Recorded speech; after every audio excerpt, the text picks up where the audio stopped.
Hello friends, my name is Deepti. మీరైతే first time ఈ video చూస్తున్నట్టయితే నా ఛానల్ అయితే కంపల్సరీ సబ్స్క్రైబ్ చేసుకోండి ఫ్రెండ్స్. నేను అప్డేటెడ్గా జాబ్ నోటిఫికేషన్స్, స్కాలర్షిప్స్ ఇన్ఫర్మేషన్ గురించి తెలియచేస్తాను. ఈరోజు నేనైతే స్టాఫ్ సెలక్షన్ గురించి అయితే చెప్తానండి. ఇక్కడ ఇదైతే combined higher education 10+2 level examination రాయడానికి నోటిఫికేషన్ అయితే రిలీజ్ చేసిందండి. ఇది ఎవరెవరు అప్లై చేసుకోవచ్చు, ఎంత అమౌంట్ ఆఫ్ పే స్కేల్ ఉంది, ఎన్ని వేకెన్సీ ఉన్నాయి, నేను డీటెయిల్గా అయితే ఎక్స్ప్లెయిన్ చేస్తాను. ఇక్కడ అప్లికేషన్ స్టార్టింగ్ డేట్ వచ్చండి November 6th, 2020 అయితే రిలీజ్ చేసిందండి. అప్లికేషన్ లాస్ట్ డేట్ వచ్చేసేపటికి December 15th వరకు అయితే ఉందండి. Application last date for making of the online fee ఎప్పుడు లోపల చెల్లించాలి అంటే December 17th లోపల అయితే పే అయితే చేయాలండి. ఫస్ట్ పొజిషన్ అండి లోయర్ డివిజన్ క్లర్క్, దీన్ని జూనియర్ సెక్రటరీ అసిస్టెంట్ అని కూడా అంటారు. వీళ్ళకి పే స్కేల్ లెవెల్ 2లో అయితే ఉంటుంది, అంటే 19,900 నుంచి 63,200 వరకు అయితే ఉంటుంది. నెక్స్ట్ పొజిషన్ అండి పోస్టల్ అసిస్టెంట్ అయితే ఉంది, ఆర్ సార్టింగ్ అసిస్టెంట్ అంటారు. వీళ్ళకి పే స్కేల్ అనేది లెవెల్ 4లో అయితే ఇస్తారు, అంటే 25,500 నుంచి 81,100 వరకు అయితే ఉంటుంది. థర్డ్ పొజిషన్ అండి డేటా ఎంట్రీ ఆపరేటర్ డిఈఓ అండి, పే స్కేల్ అనేది 25,500 నుంచి 81,100 వరకు అయితే ఉంటుంది. వీళ్ళకి లెవెల్ 5 పే స్కేల్ అయితే ఉంటుందండి, 29,200 నుంచి 92,300 వరకు అయినా ఉండొచ్చు. 2 కేటగిరీలో అయితే ఉందండి పే స్కేల్ అనేది. Next data entry operator grade A అండి, వీళ్ళకి పే స్కేల్ అనేది లెవెల్ 4లో పే చేస్తారు, అంటే 25,500 నుంచి 81,100 వరకు అయితే ఉంటుంది. ఇక్కడ వేకెన్సీ డీటెయిల్స్ అండి, వేకెన్సీస్ అనేవి అప్డేట్ చేస్తారండి కోర్సులో అయితే.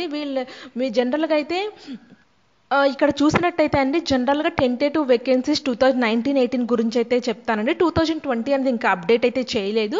2019లో అయితే ఎన్ని వేకెన్సీస్ ఉన్నాయంటేనండి 4,893 వేకెన్సీస్ అయితే ఉన్నాయి. అండ్ 2018లో అయితే 5,918 వేకెన్సీస్ అయితే ఉన్నాయండి. ఇప్పుడు 2020లో కూడా ఆల్మోస్ట్ 5,000 వేకెన్సీస్ అయితే ఉండొచ్చండి. సో ఏజ్ లిమిట్ అండి, post age limit 18 to 25 years అయితే ఉండాలి. వీళ్ళు 1994 నుంచి 2003 డేట్ ఆఫ్ బర్త్ మధ్యలో అయితే ఉండాలండి. ఇక్కడ రిజర్వేషన్ అనేది ఎస్సీ ఎస్టీ కేటగిరీస్ అయితే 5 years అయితే రిలాక్సేషన్ ఉంది, ఓబీసీ క్యాండిడేట్కి 3 years ఉంది, పీడబ్ల్యూడీ అన్రిజర్వ్డ్కి అయితే 10 years అయితే ఉందండి, పీడబ్ల్యూడీ ఓబీసీ స్టూడెంట్స్కి అయితే 13 years ఏజ్ రిలాక్సేషన్ ఉంది, పీడబ్ల్యూడీ ఎస్సీ ఎస్టీ స్టూడెంట్స్కి అయితే 15 years అయితే రిలాక్సేషన్ ఉందండి, ఎక్స్ సర్వీస్ మ్యాన్కి అయితే 3 years అయితే రిలాక్సేషన్ అయితే ఉందండి. ఇక్కడ హౌ టు అప్లై అనేది, మీరు అప్లై అయితే ఎలా చేయాలంటే అండి ఇక్కడ ఉన్న వెబ్సైట్కి http.scc.nic. వెళ్ళిన తర్వాత మీకు అక్కడ అప్లికేషన్ ఫామ్ అయితే కనబడుతుందండి. దాని మీద క్లిక్ చేసి మీరు 1-time రిజిస్ట్రేషన్ పాస్వర్డ్ అయితే ఫస్ట్ రిజిస్టర్ చేసుకోవాలి. దాని తర్వాత మీకు 1-time పాస్వర్డ్ రిజిస్టర్ మీకు జనరేట్ అవుతుందండి. దాంతో లాగిన్ అయ్యి అప్లికేషన్ ఫామ్ని అయితే ఫిల్ చేయాలి.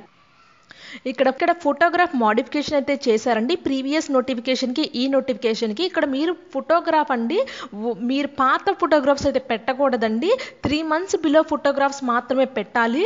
మీరు ఒకవేళ ఏ డేట్న ఫోటోగ్రాఫ్ తీసుకున్నది కూడా మీ ఫోటో కింద అయితే అటాచ్ అయితే చేయాలండి. ఒకవేళ మీరు అలా అటాచ్ చేయలేదంటే మీ అప్లికేషన్ ఫామ్ రిజెక్ట్ అయ్యే ఛాన్సెస్ అయితే ఉన్నాయి. అప్లికేషన్ ఫీజు అనేది 100 rupees అయితే ఉందండి. ఉమెన్ క్యాండిడేట్స్కి, ఎక్స్ సర్వీస్ పర్సన్కి, పర్సన్ విత్ డిజబిలిటీ స్టూడెంట్స్కి, ఎక్స్ సర్వీస్ మ్యాన్కి అండ్ ఎస్సీస్ అయితే లేదండి. ఇక్కడ సెంటర్స్ ఆఫ్ ది ఎగ్జామినేషన్ అండి, ఎగ్జామ్ సెంటర్స్ అనేవి నేను ఆంధ్రప్రదేశ్, తెలంగాణ అయితే మీకు చూపిస్తాను. ఇక్కడ సదరన్ రీజన్ అండి, ఇక్కడ ఆంధ్రప్రదేశ్ 2 అయితే ఉన్నాయి, తమిళనాడు కూడా ఉంది. నేను తెలంగాణ అయితే చెప్తాను, అండ్ ఆంధ్ర గురించి అయితే కర్నూలు, నెల్లూరు, తిరుపతి, విజయవాడ, రాజమండ్రి, విజయనగరం, విశాఖపట్నంలో అయితే ఉన్నాయండి. తెలంగాణ నుంచి అయితే ఓన్లీ 3 districtsలో అయితే ఉన్నాయండి, హైదరాబాదు, కరీంనగర్ అండ్ వరంగల్లో అయితే 3 ఎగ్జామినేషన్ సెంటర్స్ అయితే ఉన్నాయండి. ఇక్కడ ఎగ్జామినేషన్ స్కీమ్ అయితే ఎలా ఉంటుందో కూడా చెప్తానండి. 3 types ఉంటాయండి దీంట్లో. Tier 1 ఎగ్జామినేషన్ అనేది కంప్యూటర్ బేస్డ్ ఎగ్జామ్ అయితే ఉంటుందండి. Tier 2 అనేది డిస్క్రిప్టివ్ పేపర్ అయితే రాయాల్సి వస్తుంది మీరు. Tier 3లో అయితే మీ స్కిల్ టెస్ట్ కానీ టైపింగ్ టెస్ట్ కానీ అయితే అడుగుతారు అక్కడ. ఇక్కడ టైర్ 1 వచ్చేసేపటికండి మీరు ఆన్లైన్లో రాయాల్సి వస్తుంది. అంటే కంప్యూటర్ బేస్డ్ ఎగ్జామ్ అండి. దీంట్లో సబ్జెక్ట్స్ ఏముంటాయంటే అండి, ఇంగ్లీష్ లాంగ్వేజ్ అయితే ఉంటుంది, వీళ్ళకి 25 మార్క్స్కి అయితే ఉంటుందండి. మ్యాక్సిమం 50 పేపర్ అయితే ఉంటుంది, క్వాంటిటేటివ్ ఆప్టిట్యూడ్ అయితే ఉంటుంది, జనరల్ అవేర్నెస్ అయితే ఉంటుంది. టోటల్లీ 60 మినిట్స్ అయితే టైం ఇస్తారండి. ఇక్కడ సిలబస్ కూడా ఇచ్చారండి. టైర్ 1 సబ్జెక్ట్లో ఏ సిలబస్ అయితే ఉంటుందో మీరు ఒకసారి అయితే క్లిక్ చేసుకోండి. ఇక్కడ సిలబస్ కూడా ఇచ్చారండి. టైర్ 1 ఎగ్జామ్లో ఇంగ్లీష్ లాంగ్వేజ్లో ఏమేమి ఉంటాయి, జనరల్ ఇంటెలిజెన్స్లో ఏం సబ్జెక్ట్స్ ఉంటాయో కూడా క్లియర్గా ఇచ్చారు. క్వాంటిటీ ఆప్టిట్యూడ్లో ఏముంటాయో కూడా సిలబస్ ఇచ్చారండి. నేను నోటిఫికేషన్ లింక్ మీద డిస్క్రిప్షన్ బాక్స్లో ప్రొవైడ్ చేస్తాను, మీరు ఒకసారి అయితే చెక్ చేసుకోండి. ఇక్కడ టైర్ 2 అంటే డిస్క్రిప్టివ్ పేపర్, అంటే మీరు రాయాల్సి వస్తుందండి చేత్తో. టైర్ 1 అనేది కంప్యూటర్ బేస్డ్ ఎగ్జాము, కంప్యూటర్లో రాయాల్సి వస్తుంది ఆన్లైన్లో. టైర్ 2 మాత్రం డిస్క్రిప్టివ్ పేపరు, ఇది మీరు పెన్ను పేపర్ మోడ్లో రాయాలండి ఎగ్జామ్ రాసినట్టు, 100 మార్క్స్కి.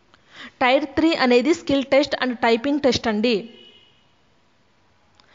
మీకు skill test for data entry ఆపరేటర్కి అయితే ఉంటుంది. టెస్ట్కి అయితే LDC and JSA and postal assistant, sorting అసిస్టెంట్కి అయితే ఉంటుంది టైపింగ్ టెస్ట్. ఇక్కడైతే screen shots of the online register ఫామ్ని అయితే ఎలా అప్లై చేయాలో ప్రొవైడ్ చేశారండి.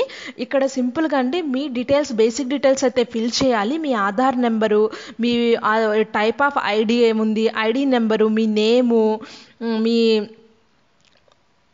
Fathers name, mother's name, date of birth, verified date of birth చేస్తే మీరు సబ్మిట్ చేస్తేనండి మీ 6 to 10th class exam details provide చేయాలి. మీ జెండరు, మీ mobile number, email ID, verify email ID provide చేసిన తర్వాత మీరు నెక్స్ట్ అనే బటన్ క్లిక్ చేయాలండి. సో చేస్తే బేసిక్ డీటెయిల్స్ అయిపోయిన తర్వాత మీరు అడిషనల్ కాంటాక్ట్ డీటెయిల్స్ కూడా ఫిల్ చేయాలండి. అంటే అడిషనల్ కాంటాక్ట్ డీటెయిల్స్ అంటే మీరు ఏ కేటగిరీ కింద వస్తారు, మీ నేషనాలిటీ ఏంటి, మీరు టైప్ ఆఫ్ డిజబిలిటీ ఉందా లేదా, మీ స్టేట్ ఏంటి, పిన్ కోడ్ ఏంటి, పర్మనెంట్ అడ్రస్ ఏంటి, డిస్టిక్ ఏంటి, పిన్ కోడ్ అంటే అవన్నీ ఫిల్ చేయాలండి. నెక్స్ట్ డిక్లరేషన్ అండి. డిక్లరేషన్ ఐ అగ్రీ అని బటన్ బట్టి ఫైనల్ సబ్మిట్ బటన్ నొక్కడంతో మీకు ఆన్లైన్ రిజిస్ట్రేషన్ నెంబర్ అయితే ఉంటుంది. పార్ట్ 2 అనేది ఆన్లైన్ అప్లికేషన్ ఫామ్ అయితే, సో ఇక్కడ ఫైనల్ సబ్మిట్ అని కొట్టడంతో మీరు 1 టైం రిజిస్ట్రేషన్ పాస్వర్డ్ అయితే మీకు అయితే వస్తుందండి. ఈమెయిల్కి కానీ మొబైల్కి కానీ వస్తుంది. సో నెక్స్ట్ పార్ట్ 2 అండి, అప్లికేషన్ ఫామ్ని అయితే ఫిల్ చేయాల్సి వస్తుంది ఆన్లైన్లో. సో మళ్ళీ చెప్తున్నాండి, ఫోటోగ్రాఫ్ సైజ్ అనేది 20 to 50 KB లోపల ఉండాలి. 3 months లోపలనే ఫోటో అయితే తీసుకొని ఉండాలి. ఫోటో కింద మీరు తీసుకున్న డేట్ కూడా ప్రింట్ అవ్వాలండి. అది లేకపోతే అంటే ఫోటో కింద ఏ డేట్న ప్రింట్ చేశారు, ఫర్ ఎగ్జాంపుల్ మీరు ఫోటో అనేది November 6th తీసుకున్నారనుకోండి, 6/11/2020 అనేది ఫోటో కింద అయితే రావాలి. అలా రాకపోతే మీ అప్లికేషన్ ఫామ్ అనేది రిజెక్ట్ అయితే చేస్తారు. ఇక్కడ కంపల్సరీ అయితే అది నోట్ అయితే ఇచ్చారండి ఈసారి. సో ఇది ఆన్లైన్ అప్లికేషన్ ఫామ్ అండి. ఇవన్నీ అడుగుతారు. ఇక్కడ ఎగ్జాంపుల్గా అయితే చూపించారండి. ఇక్కడ కంపల్సరీ అయితే ఇక్కడైతే ప్రింట్ అయ్యింది చూడండి, ప్రింట్ అయ్యింది ఫోటో పక్కన. ఇక్కడ సిగ్నేచర్ అయితే ఇలా పెట్టాలి. ఫోటో సైజ్ అయితే 20 KB to 50 KB అయితే ఉండాలి. సెకండ్ ఫామ్ కూడా ఫిల్ చేసిన తర్వాత మీరు ప్రివ్యూ అయితే చెక్ చేసుకోవచ్చు. ఫైనల్ సబ్మిషన్ అయితే ఉంటుందండి. సో ఎవరైనా ఇంట్రెస్ట్ ఉంటే ఈ పొజిషన్స్కి అయితే కంపల్సరీ అయితే అప్లై చేయండి ఫ్రెండ్స్. ఇవి ఇంటర్మీడియట్తోనే సెంట్రల్ గవర్నమెంట్ జాబ్స్ అనేవి వస్తాయి. సో ఇలాంటి యూస్ఫుల్ నోటిఫికేషన్స్ కానీ స్కాలర్షిప్స్ కానీ మీకు ఇమీడియట్గా తెలియాలంటే నా ఛానల్ అయితే సబ్స్క్రైబ్ చేసుకోండి. Thank you.